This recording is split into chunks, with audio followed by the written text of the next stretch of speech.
Ekohotblog weekly review of trending stories. If you're a new subscriber or you're watching for the first time, this is Ekohotblog weekly review of trending stories, where we bring to you the juiciest and trending stories of the week. Hello and welcome to this week's episode of Ekohotblog's weekly review of trending stories. If you're watching for the first time, welcome on board. This is where we serve you interesting, trending, and fascinating stories that happened within the course of the week that you may have missed. I am Daniel Samsonido, and I'll be taking you through all the latest big stories for this week. First, let's take a look at the headlines. Kwankwaso meets Tinubu behind closed doors at Aso Rock. Emir of Daura backs Tinubu for 2027 presidential election. Lagos commits 500 billion to end food insecurity. Ekohotblog Mourn Honorable Larry's painful exit. Ekwe Youth celebrates vibrant Youth Day at 2025 Ekwe Kayokayo Festival. Ekwe stakeholders back Ambode's return as Lagos governor in 2027. Trump accuses Obama bidding of treason, vows to go after political opponents. Israel revoked UN officials' residency over comments on Gaza war. Super Falcons beat South Africa to reach WAFCON final. Liverpool seals 69 million Hugo Ekitike transfer deal from Frankfurt. Tems becomes first African female artiste to hit 1 billion Spotify streams. Cardi B sued for allegedly injuring fan with microphone at Vegas show. Now the news in full. Kwankwaso meets Tinubu behind closed doors at Aso Rock. Former governor of Kano State and 2029 presidential flag bearer for the new Nigerian People Party, Rabiu Kwankwaso, reportedly had a closed-door meeting with President Bola Ahmed Tinubu in Abuja on Monday, July the 21st, 2025. Ekohotblog gathered that the meeting came shortly after Kwankwaso attended the opening ceremony of the Nigeria Forest Summit 2025 held at the State House. This marks the second publicly known meeting between the two leaders in just over 2 years.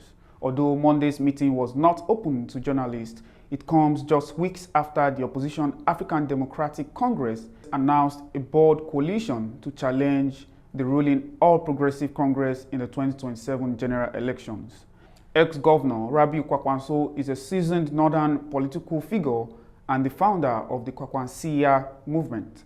Kwankwaso served 2 non-consecutive terms as Kano State Governor, held the position of Minister of Defense under President Olusegun Obasanjo, and contested the 2023 presidential election under the new Nigeria People's Party, finishing 4th but securing a strong win in Kano State. The NNPP also secured the governorship and a majority in the state assembly, reinforcing Kwankwaso's influence in Nigeria's most populous northern state. Although the NNPP is not officially part of the ADC-led coalition, many opposition figures are seeking Kwankwaso's support as they attempt to unite various parties ahead of the 2027 elections. Still on national news, Emir of Daura backs Tinubu for 2027 presidential re-election. The Emir of Daura, Alhaji Umar Farouk Umar, has expressed his support for President Bola Ahmed Tinubu's potential re-election bid in the 2027 elections. Ekohotblog gathered that he made this known on Saturday during a condolence visit by First Lady Senator Oluremi Tinubu to the family of the late President Muhammadu Buhari in Daura, Katsina State. Senator Oluremi Tinubu led a delegation that included the wives of top political leaders, such as the spouses of the Senate President, the Speaker of the House of Representatives, governors, ministers, and military officials. The group extended their heartfelt condolences to Hajiya Aishat Buhari and the wider Buhari family. While receiving the visitors at his palace, Emir Farouk praised the late Buhari's legacy of patriotism and statesmanship.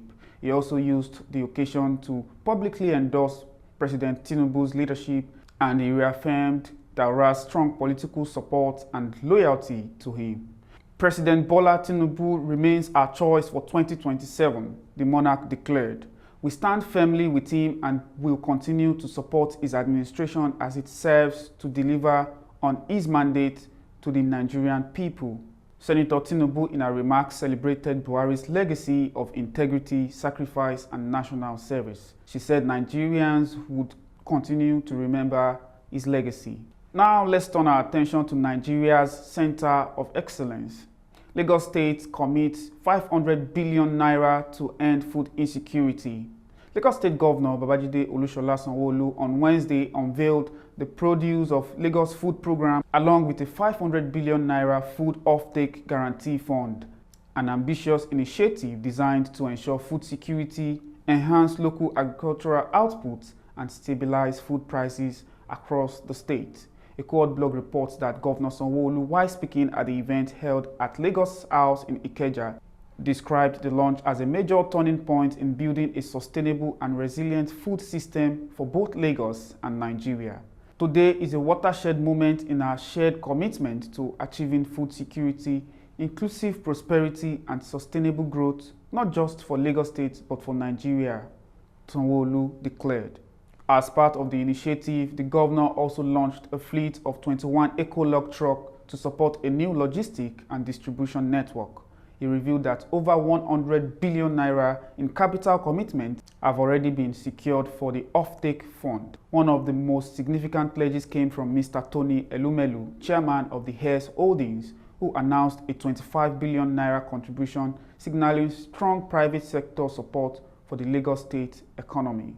Sanwo-Olu explained that the fund would offer guaranteed purchase agreements, access to financing, and logistics support for producers and traders throughout the agricultural value chain. This fund is not a subsidy, he said. It is an investment vehicle that will catalyze private capital, stabilize food prices, and de-risk agricultural operations, he said. He added that the program would be implemented through the Lagos State Food System Infrastructure Company with backings from other entities like the Lagos Bulk Trading Company and Ecolog. What we are doing here is creating a whole new agricultural ecosystem, one that rises to meet the demands of today and of tomorrow, combining policy, financing, infrastructure, and data, he added. Still on Lagos news, Eco Club Houston and Eco Club women mourn Honorable Larry's painful exit.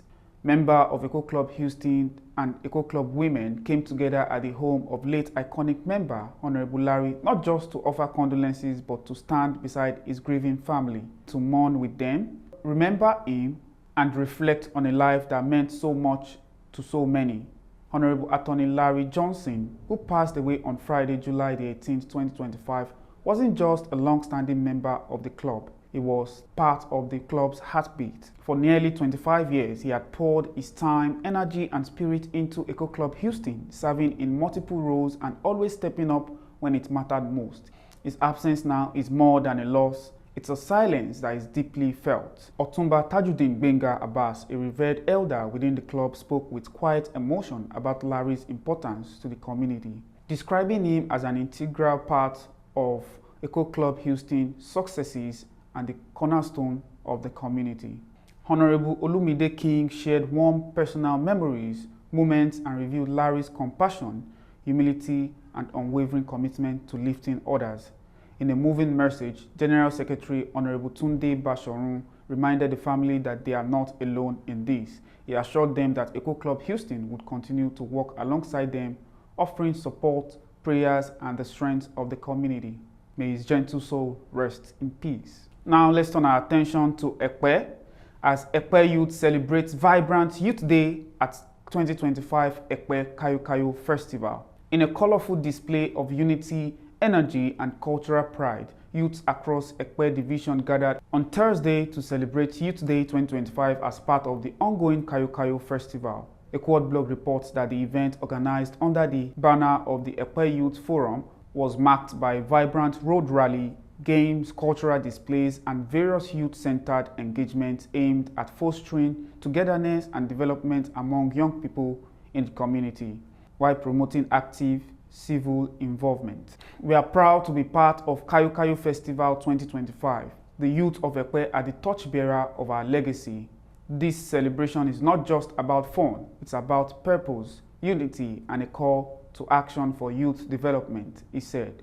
Also speaking at the occasion, the vice president of the forum, Engineer Ahmed Gbajumo, emphasized the role of youths in shaping the future of the community, urging young people to continue upholding the values of leadership, responsibility, and cultural identity. The energy and talent we have witnessed today affirmed that the future of Ekpe is bright. Let's stay focused and commit to building a progressive community, he stressed. The Youth Day rally featured parade across major streets in Ekpe, drawing support from passers-by, elders, and festival attendees. The event concluded at the Kosoko Embankment Ground Marina Waterfront with inter-streets game, music, and lots of fun. Still on Ekpe news, Ekpe stakeholders back Ambode's return as Lagos governor in 2027. The coordinator of the Ekpe Division Stakeholders Forum, Mr. Adewale Kazeem, has called on Lagosians across all divisions to rally behind the return of former Governor Akinwumi Ambode as the next governor of Lagos State in the 2027 general elections. Ekohotblog reports that speaking during a consultative meeting held in Ekpe with political and community leaders, Kazeem said Ambode's past tenure brought about remarkable transformation in the state, especially in infrastructure, public service, and inclusive governance. Akinwumi Ambode is a visionary leader whose developmental strides continue to speak for him, Kazeem said.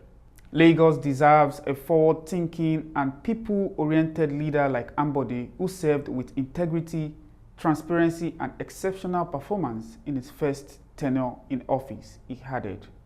He emphasized that Ambode's achievements, particularly in Ekpe Division, remain unmatched, and that his return would mark the beginning of renewed economic and social progress for Lagos State.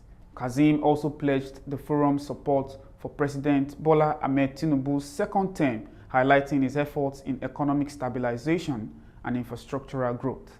President Tinubu's reforms are beginning to yield positive results. His second term is crucial to consolidating these gains and completing ongoing national projects. We urge Nigerians to give him the needed support to finish strong, he added. The Ekpe Division Stakeholders Forum assured the public of its commitment to grassroots mobilization across Lagos, promising a robust and people-driven campaign in the months ahead. Now onto the foreign scene. Trump accuses Obama and Joe Biden of treason, vows to go after political opponents. The US President Donald Trump has stirred global shockwaves with a fiery declaration accusing former President Barack Obama and Joe Biden of treason. Ekohotblog gathered that during a press conference held on Tuesday, July the 22nd, 2025, Trump alleged that top officials in the Obama administration conspired to sabotage his presidency. Trump, speaking from the Oval Office, said he once chose not to pursue legal action against Hillary Clinton after the 2016 win, but now believes it's time to take action. He stated that Obama, Biden, former FBI Director James Comey, CIA Director John Brennan, and others rigged the elections and should face prosecution. According to him, a new intelligence report led by Tulsi Gabbard proves the Obama administration fabricated Russian interference evidence. The report, according to Trump, shows a deliberate attempt to remove him from power between 2016 and 2020. He insisted the conspiracy wasn't a broad group effort, but one directly ordered by Barack Obama himself. Trump said Obama's name is on classified documents that has now been declassified, showing his alleged involvement. He described the former president as the leader of the gang and said Obama was caught cold. Trump declared that what they did is criminal, calling it a treacherous offense against the United States. He also alleged that Joe Biden, Clapper, and other top officials sat in the same room to plan his political downfall. Trump further accused the press of shielding Obama for years while ignoring his alleged crimes. His explosive remarks come just days after the release of Justice Department memo on Jeffrey Epstein's case. The memo concluded that there is no credible Epstein client list and that Epstein's death was a suicide, not a conspiracy. Many MAGA supporters who believed the files would expose political elites are now accusing Trump's administration of a cover-up. Some have even called for Attorney General Pam Bondi to resign over the Department of Justice handling of the files. Who once hyped the Epstein's list have gone silent. The fallout has caused disarray in Trump's base, with conspiracy believers lashing out online. Still on international news, Israel revoked UN officials' residency over comment on Gaza war.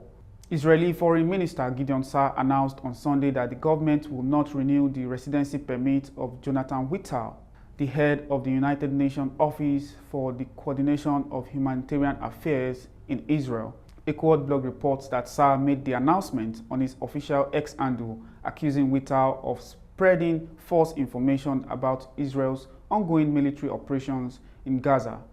I have instructed not to extend the residency permit of the head of the OCHA office in Israel, Jonathan Whittal, he wrote. Whittal, a South African national based in Jerusalem, has frequently criticized the humanitarian situation in Gaza, where over 2 million Palestinians have been affected by the Israel-Hamas conflict. In April, he stated that Gazans were slowly dying due to the consequences of Israel's war against Hamas.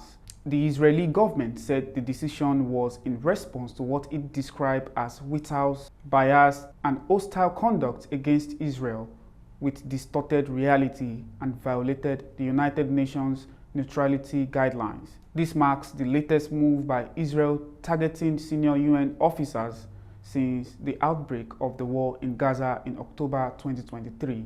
The move is expected to further strain relations with Israel and international humanitarian organizations' operations in the region. And on sports, Super Falcons beat South Africa to reach WAFCON 2025 final. Nigeria Super Falcons secured a dramatic 2-1 victory over South Africa on Tuesday night to reach the final of the Women's African Cup of Nations in Morocco. A last-minute strike by defender Michelle Alozie sealed the win in a high-stakes semi-final encounter. Ekohotblog reports that the match, played at a tense tempo throughout, saw Nigeria dominate early on. Despite a strong start, the South African defense held firm with several key saves and a goal line clearance. The breakthrough came in the 44th minute when Rasheedat Ajibade calmly converted a penalty after a handball in the box by a South African defender. The Falcons went into halftime with a narrow 1-0 lead. The Banyana responded strongly after the break, piling pressure on Nigeria's backline. Their efforts paid off in the 56th minute when Linda Motlalo equalized from the penalty spot after Osinachi was penalized for a foul inside the area. As both sides searched for a decisive goal, coaches made substitutions to inject fresh energy into the game. The game looked delicately poised for an extra time until Alozie's stunning strike in the 94th minute. A long-range ball intended as a cross bypassed everyone, including the goalkeeper, landing in the net to break South Africa's heart. The Super Falcons will now compete in the final against either host Morocco or rivals Ghana as they pursue a record 10th WAFCON title. Still on sports, Liverpool seals $69 million Hugo Ekitike transfer deal from Eintracht Frankfurt. Liverpool have reached an agreement with Frankfurt to sign Hugo Ekitike for a fee of $69 million. Frankfurt accepted the offer, which is valued at €79 million, including €69 million guaranteed and an additional €10 million on performance-related bonuses. Ekohotblog gathered that the French striker arrived in the UK for a medical on Tuesday and signed a 6-year contract. He has now joined his new teammates in Asia for the preseason preparations ahead of the 2025-2026 Premier League season. Now let's take a look at what's buzzing in the world of showbiz and entertainment. Tems becomes first African female artist to hit 1 billion Spotify streams. Grammy-winning Nigerian singer Temilade Okpeniyi, popularly known as Tems, has made history as the first African female artist to surpass 1 billion streams on Spotify. Ekohotblog reports that the singer earned this global recognition following the massive success of Wait For You, a collaboration with American rapper Future and the Canadian star Drake. Spotify awarded Tems its prestigious 1 billion club plaque an honor reserved for artists whose songs have been played over 1 billion times on the platform.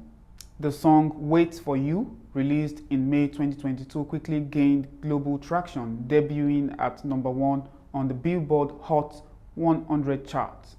The song also earned Tems her first Grammy Award in 2023 for Best Melodic Rap Performance. This accomplishment marks a major career milestone for Tems and reinforces her global status as one of Africa's biggest music exports.